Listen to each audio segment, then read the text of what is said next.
let's go back in time, and I'll tell you a very scary episode for our race. And it has a funny ending. It has a funny ending, as best I know. And a lot of this is, I'm putting together broad overviews because many of the details are not yet known. But there is something that is known. Our enemy doesn't have a New World Order as of yet, as of this day. I'm talking to you on January 19th, 2011, and they don't really have their New World Order. So go figure. But if they didn't have their New World Order, there has to be times when they went for it, or times when they really got things geared up, because they believe they had some big window of opportunity. And different groups within there don't necessarily all agree on when these opportunities came and went, or don't always necessarily agree on how they get it done, just as long as they get it done. But there can be some conflicts within Team Pink Rabbit, we will call it. But there's been windows opportunities, and they assume there was one big window of opportunity from 2050, all the way back to maybe 1950 or shortly after World War II. I don't know exactly how they date things and things like that, but there is a reason. There is a reason for their madness, and the reason came out in another podcast I had done that you could probably listen to if you haven't heard this one yet. I don't know whether this is going to be, this podcast will probably be 61, so you're probably dealing with 60, and you're going to deal with our natural state, our natural religions, and why our enemy had such a elongated timetable. And it was really kind of an odd answer. The answer is that their hocus and pocus says that there's this huge dark overhang to the beginning of Aquarius. It's basically astrology. Is the reason that is the answer I've always gotten. I don't know if it's true. It is somewhat speculative, but that's the way they think. So go figure. But anyways, they had this big, elongated, drawn-out time frame. And if you haven't, you need to go back and listen to 60, and you'll kind of understand that from their perspective. And in this elongated timetable, they would have golden opportunities to go for it. Now, if they ever got stuck, they could go big. They could develop bigger and bigger scenarios, bigger and bigger problems, or a big war like World War III. A variety of different ways to go about it, or different combinations. So they got things to do if you get stuck. Knock off alien invasions. An asteroid's going to hit Earth. These things have came out in public. I mean, Henry Kissinger has talked about stuff like this. Dr. Henry Kissinger, wild things, over-the-top things that they could do if they got stuck or in trouble. But at any given time, they could go for it if there was a golden opportunity. And toward the end of the 80s, we had a stock market collapse of 87. Then we had a mini crash. There was actually a mini stock market crash of, I want to say, 1989. And so there was a window. They had created a window in the late 80s to early 90s. There was also communism, and the Berlin Wall was just coming down. And there was going to be several different flashpoints, several different opportunities, and several different approaches they could take. For instance, you don't have to necessarily bring one of these you might have heard of, where you bring America and the Soviet Union to the brink of nuclear war, and then aliens step in and stop it or something like that. Or the Berlin Wall comes down and there's peace, but to get everyone in the planet together, they do a knockoff alien invasion. Sounds crazy, it sounds over the top, but actually they've talked about stuff like this. Ronald Reagan himself said, what would we do if there was an outside threat that we had to all pull together for? They actually have drawn up scenarios like that, as crazy as it may sound. But basically there was a golden opportunity, and the reason why it was such a golden opportunity is because there's no internet. There's no internet in the late 80s, early 90s. There's no internet at all. My enemy fully controlled the media. That means the newspapers, the television. It doesn't matter whether it's CNN or ABC, NBC, CBS. It was total control by our enemy. Our enemy controlled all the newspapers. They controlled everything we would see and be able to communicate with, basically. You shut down the phone lines, the only information you're getting is on television. So one can only imagine how easy it would be if you really think about it, if you've got some good next generation technology you're getting ready to roll out, which is that's what they're going to do. You could really pull some big scenarios and pull the wool over some people's eyes. So when the Berlin Wall came down, they got things ready to go. And what I was doing in the mid to late 90s, it looked like they were going to have another golden opportunity, and I was basically freaking out. Because let's face it, the mantra is basically right now gone viral in somewhere like Iceland, but it's 2011. We're dealing with the late 90s. This thing was written, but I mean, there's not really, you have a really demoralized, brain dead population in America, especially in Europe. I mean, there's no, the internet is just getting going. And so we don't have enough time. So they were going to, in my opinion, and this is somewhat speculative, they were going to launch it over, who knows? Who knows the different machinations, but they were getting all their stuff ready to go with one of their scenarios, one of their pink rabbit scenarios. The red hippo was getting ready to flash out. And of course you had the Asian collapse of the late 90s, right?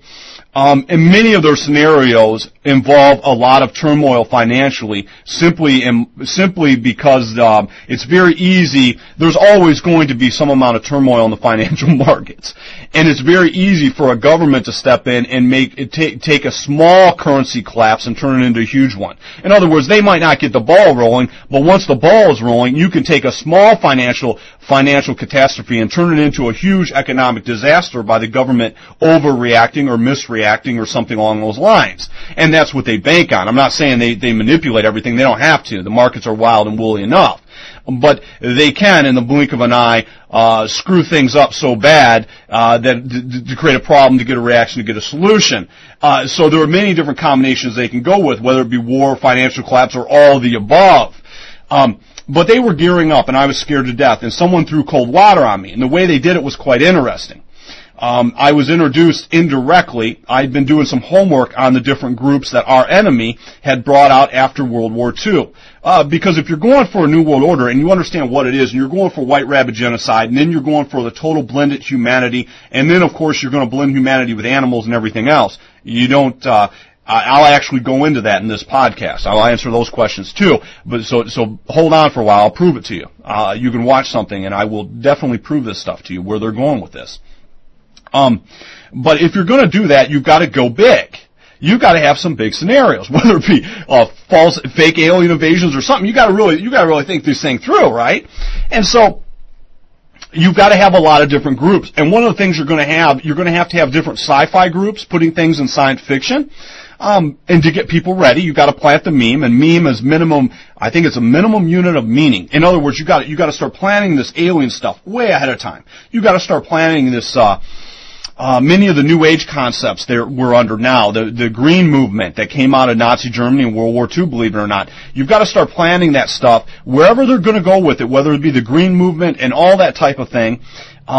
All their different New World Order stuff, you've got to start planning it out ahead of time. You've got to have a lot of different groups out there. But there's one group in the New Age group, one group that I found that, and I'm speculating, but I'm 99.99% sure, was funded directly by my enemy. And they were one of the first to get going, and they've spawned off several groups, and they work with several other groups. I don't want to mention the actual group's name. But at the time, if you email me, maybe I'll mention it to you, but at the time, in the late 80s, they were extremely active. And in the early 90s, they were extremely active because one of the branches to my enemy's New World Order is all this green stuff. All this, which is just communism. And this group believes most of the world's problems could be overcome, all social justice, all inequality could be overcome by sharing.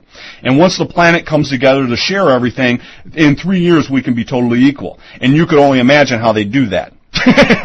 But they're being totally serious, and they are a cross blend of Blavatsky meets the modern social justice movement. Blavatsky is someone I'll put up a link to her, but she's someone Hitler read. It's a wild mix of New Age stuff, and but one of my interests in this particular group, and this all ties in together, is the things going on at the time. They had a very good read on it. They talked about the stock market collapse, that there would be a couple stock market collapse, and these would be, and the world would have to come together because, the stock market collapse were happening because of inequality. They talked about the different, ozone at the time, and this is something most of my listeners right now would have actually totally forgotten about. At the time, there was a hole in the ozone, and the hole in the ozone, was going to kill us and everything else. There was all this fear over the hole in the ozone because you white rabbit girls use too much hairspray and stuff like that, And they were going down that angle at the time. But what I was able to do was read all their stuff from the mid-'80s to the late '80s to the early '90s.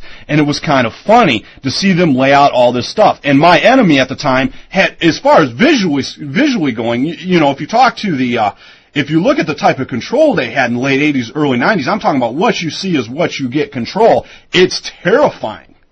It's terrifying how they could have that much control and not actually at least engage, at least go through with it, at least try to get their New World Order, because that was the last golden opportunity, in my opinion. But looking at this New Age attaché, which was putting out all kinds of wild stuff, which is kind of their job.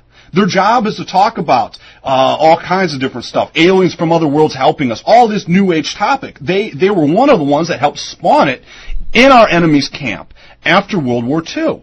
So I'm reading this and I'm falling on the ground laughing because they didn't have their New World Order. And one of the things that came out in the material, and this is funny as hell, is he kept talking about Space Brothers. And this particular individual that runs the joint to this day is part Jewish. And he talks about meeting Adamski's Space Brothers. And Adamski's Space Brothers are Nordic aliens. They're blonde hair and blue-eyed, and they come from Venus or Mars or something like that. And this individual talks about this stuff to this day. The reason he talks about Adamski's Space Brothers is because he knew Adamski personally. And this is all part of the Anglo apparatus New World Order, this Space Brothers stuff, But at the time, in the early 90s, and in fact, these pieces were actually all mailed out because there's no internet. So I'm reading a newsletter actually that went all around the globe. At the time, and this newsletter would have been mailed out months ahead of time, because if you're releasing a bi-monthly newsletter, let's say this particular one I'm thinking of that actually is now online, I just found it is from the middle 1990, July, August, or June, July. So you would have had to really have this way ahead of time and then mail it out for them to get it on time. It's common sense. It's kind of like the old newsletter thing. You got to do it. You got to plan a few months ahead of time. At a minimum, if it's bi-monthly, you're probably going to have to do a half a year ahead of time or something, get an idea of what you're going to be talking about. But they are very well funded at the beginning, and now they're self-funded. But at the time, they were talking like they had this New World Order, and the Space Brothers were going to, there was going to be a peace was going to break out or something, and then there was all these different scenarios they were talking about in kind of New Age gobbledygook language. And getting people ready, getting all their subscribers and that whole entire wing ready for big events, basically, is what they were doing. And they kept talking about these Space Brothers. And so I inquired and kept actually reading the newsletters about the Space Brothers. And come to find out, according to the person that was a personal friend of Adamski, the Space Brothers, the Nordic aliens, I mean, that's what they were. If you go and ask this guy what they look like, they're blonde hair, blue eyes, yada, yada, yada. They're from Venus or from Mars. They're still pumping this game to some extent. We're going to land and meet us and everything else at the time. But they had a colony. These guys had a colony in Russia. Now, these are Adamski's Space Brothers. These are Nordic aliens, and they have a colony in Russia. And this was in 1990, and this piece is online. I can't make this stuff up. I'm not going to give it to you. I'm not going to give you the name because I just don't want to do it over an MP3. Not that I wouldn't do it if you emailed me. But Adamski's Space Brothers had a colony, according to him, in Russia going back 15 years. That would be 1975. 1990 minus 15 is 1975. And they've been there showing the Russians all kinds of new technology. And in this one piece, he talks about some pretty wild medical advances based on this type of physics that you're gonna be introduced to in the next few years. And he started talking about this. And in these newsletters, he's going into Adamski's Space Brothers and the aliens, the Space Brothers, that's what they call them, and they're here to help us, and they had a colony in Russia. Now, before you start calling the funny farm for me, I don't believe they were actual Space Brothers. If you've listened to this whole podcast, I tell you exactly who they were. But at the time I was reading this, I thought it was hilarious. Because either I thought at the time it was the Russians pulling the rug out from underneath you, because he goes on in other pieces, and you can question him personally about this. If you can go talk to some of these guys. That the Space Brothers, and he's been around this stuff for decades. For decades he's been funded by our enemy.